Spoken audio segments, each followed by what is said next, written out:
ইন্তেকাল করেন 3 দিন পরে, 10 দিন পরে কিংবা 40 দিন পরে একটা বাড়িতে বড় করে মানে মিলাদ মাহফিলের আয়োজন করা, কিংবা মহানবী সাল্লাল্লাহু আলাইহি সাল্লাম থেকে শুরু করে যত নবী রাসূলগণ রয়েছেন, সাহাবারা রয়েছেন, তাদের সময় এরকম কোনো সংস্কৃতি ছিল না।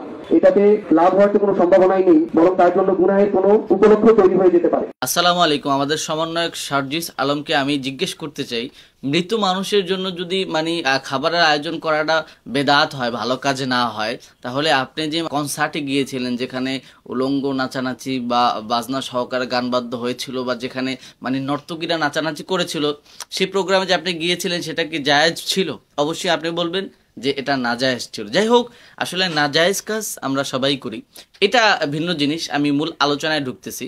তবে এই একটা কথা আমি তো আগে বলিনি, যে আমি বলেছিলাম যে আগামী অনেক বছরের ব্যবধানে দেখবেন যে সুন্নি আলেমরা বাংলাদেশে বিলুপ্ত হয়ে যাবে, সুন্নিদেরকে মানুষ অপছন্দ করবে। এই যে সার্জিস আলম বা অন্যান্য যে ছেলেগুলা, এরা কিন্তু জাহাঙ্গীর হুজুরের কাছে যায় না, নূরে বাংলার কাছে যায় না, আমাদের মুফতি আলাউদ্দিন জিহাদির কাছে যায় না। কেন যারা জানেন?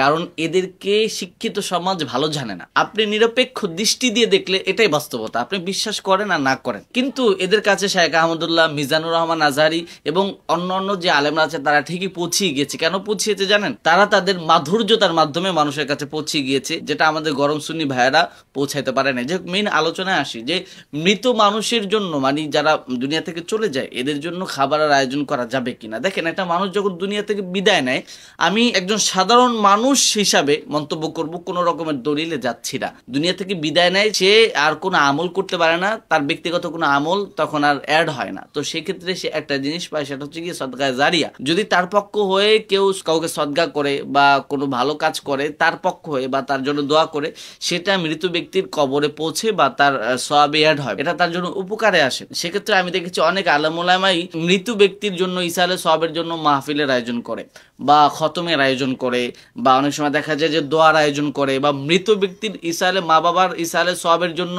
বিভিন্ন মাদ্রাসায় দান করে, বিভিন্ন মসজিদে দান করে, মসজিদে ফ্যান দেয় বা বিভিন্ন রকমের জিনিসপত্র দেয়, এটা ইসালে সওয়াবের জন্য, অর্থাৎ যেন তার মা বাবার কবরে সওয়াবটা পৌঁছায়, ফজিলতটা পৌঁছায়, এই কারণে দেওয়া হয়। এখন আমার কথা হচ্ছে যে মৃত ব্যক্তির ইসালে সওয়াবের জন্য যদি মাদ্রাসায় টাকা দেওয়া যায়, এতিমদেরকে টাকা দেওয়া যায়, যদি খতমের আয়োজন করা যায়, আলেম ওলামাদেরকে দাওয়াত দিয়া সবাইকে 1000 টাকা করে বকশিশ দেওয়া যায়, মৃত ব্যক্তির ইসালে সওয়াবের জন্য যদি ভালো কোনো উদ্যোগ নেওয়া যায়, কোন প্রতিষ্ঠানে দেওয়া যায়, তাহলে মৃত ব্যক্তির ইসালে সওয়াবের জন্য কেন খাবার আয়োজন করা যাবে না? এটা বুঝার জন্য কি অনেক মেধাবী হওয়ার প্রয়োজন, বা আপনাকে আলেম বা মুফতি হওয়ার প্রয়োজন? না, প্রয়োজন না। আপনি একজন মৃত মানুষের জন্য আপনি কিছুই করতে পারতেছেন না, আপনি আপনার মা বাবার জন্য আপনি কিছুই করতে পারতেছেন না, কিন্তু আপনি গ্রামের যারা গরিব মানুষ আছে তাদেরকে দাওয়াত দিয়ে আপনি খাওয়ালেন এবং সওয়াবের উদ্দেশ্য নিয়ে আপনি খাওয়ালেন। এখানে খারাপের কি আছে, নাজায়েজের কি আছে, বেদাতের কি আছে?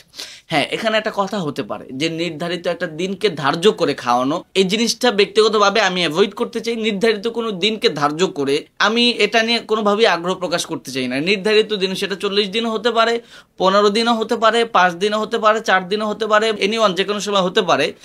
এটা নিয়ে আমি মানে ঝামেলা বা বিতর্ক করতে চাই না। কিন্তু আমি বলতে চাই, মৃত ব্যক্তির ইসালে সওয়াবের জন্য মানুষদেরকে মেহমানদারি করানো অবশ্যই সওয়াবের কাজ, ভালো কাজ। এই কাজটা যারা করবে তারা মৃত ব্যক্তির ভালোর জন্য করবে এবং মৃত ব্যক্তি এটা থেকে ফায়দা পাবে, আমি এটা বলতে পারবো, চ্যালেঞ্জ নিয়ে বলতে পারবো।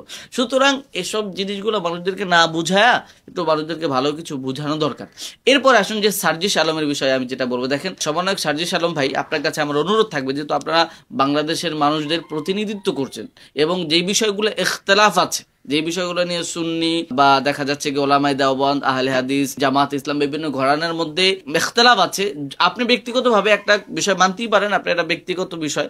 তো সুতরাং এসব বিষয়গুলা আপনি অ্যাভয়েড করার চেষ্টা করবেন, এসব বিষয়গুলো বলতে যাবেন না। যদি আপনি আলেম ওলামাদেরকে রেফার করেছেন, এটা আপনার ব্যক্তিগত মতামত নয়, কিন্তু আপনি সেটা গ্রহণ করেছেন, যেটা বুঝলাম আপনি গ্রহণ করেন, এটা নিয়েও আমার কোনো কথা নাই, এটা আপনার ব্যক্তি স্বাধীনতা। কিন্তু আপনি যখন বলতে যাবেন তখন কিন্তু এক পক্ষ আপনাকে শত্রু মনে করবে, এবং আমাদের বাংলাদেশের মানুষ মানে ধর্মীয় আবেগটা বেশি, ধর্মীয় যোগ্যতার চেয়ে আবেগটা বেশি, যার কারণে কিন্তু আপনি তাদের শত্রুতে পরিণত হবেন। সুতরাং আমার দাবি থাকবে যেটা আপনার কাছে, যে আপনি চুপ থাকবেন। ইখতিলাফি বিষয় নিয়ে অন্তত সাধারণ মানুষ বা জেনারেল শিক্ষিত তারা কথা না বলাটাই আমি মনে করি বেটার, মানে সিদ্ধান্ত। আমি সিদ্ধান্তের কথা বলতেছি যে আপনি সিদ্ধান্ত দিয়ে দেওয়াটা এটা বেটার হবে না, কারণ আপনার সিদ্ধান্ত নিয়ে আলোচনা, পর্যালোচনা বা সমালোচনাও হবে।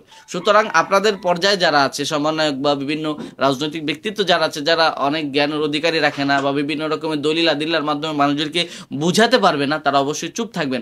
এবং সুন্নি আলেমদেরকে বলবো যে যারা সার্জিস আলমকে গালিগালাজ করতেছেন, আপনারা মানে একটা মূর্খ, একেবারে মূর্খ যারা গালিগালাজ করতেছেন। শায়েখ আহমদুল্লাহ মিজানুর রহমান আজহারি তারা বাংলাদেশের প্রত্যেক মানুষের কাছে পৌঁছে গেছে, সমন্বয়কদের কাছে পৌঁছে গেছে, এমপি মন্ত্রীদের কাছে পৌঁছে গেছে, কিন্তু আপনাদের মতো ভণ্ডদের কাছে মানুষ যায় না। জাহাঙ্গীর হুজুরের কাছে, নূরে বাংলার কাছে মানুষ যায় না। কেন যায় না?